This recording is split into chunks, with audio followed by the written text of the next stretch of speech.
are trade secrets and what do they have to do with non-compete litigation? I'm Zach Wolf.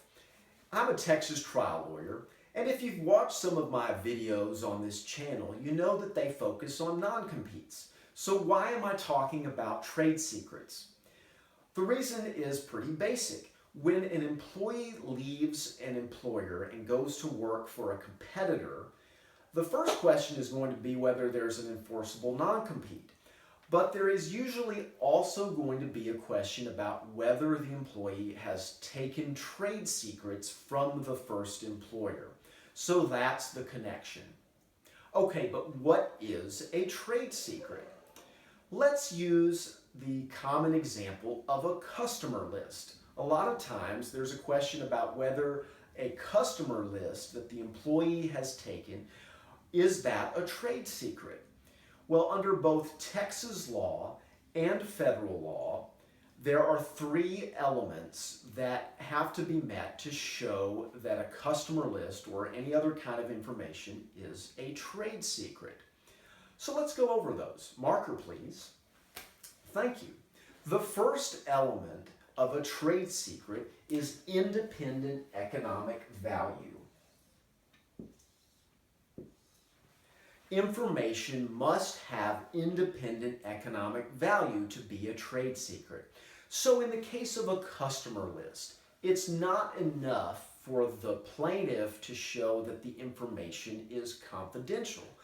The plaintiff, the company suing to stop the employee, has to show that the list actually would have economic value to a competitor. That means a competitor would actually be willing to pay money to get that list because it could derive some real economic benefit from it. The second element that has to be met to show that information is subject to trade secret protection is you have to show that it's not readily ascertainable. What the statute says, both the Texas statute and the federal statute, is that the information to be a trade secret has to be not generally known or not readily ascertainable to others who could make use of it. So it's a question of whether the information would be readily ascertainable to a competitor. In the case of a customer list, you would ask, could a competitor in this industry readily reconstruct or make this customer list? If so, then it's not going to be a trade secret.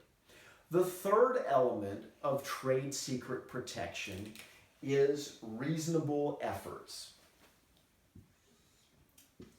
The company that is trying to argue that the information is a trade secret has to show that it took reasonable efforts to maintain the secrecy of the information.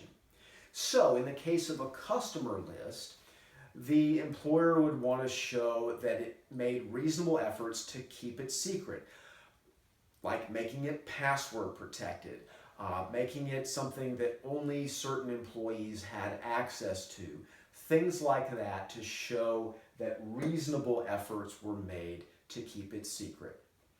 Okay, so those are the key elements of trade secret protection. If you want to learn more about trade secrets and trade secrets litigation, you can go to my blog, 5 Minute Law.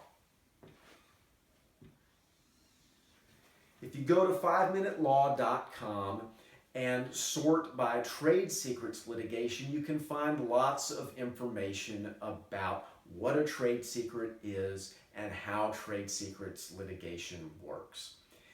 Well, I hope these tips have been helpful for you and that you can now better understand what a trade secret is, how it relates to a non-compete lawsuit, and what the company is going to have to prove if it argues that a customer list is a trade secret. Thanks for watching.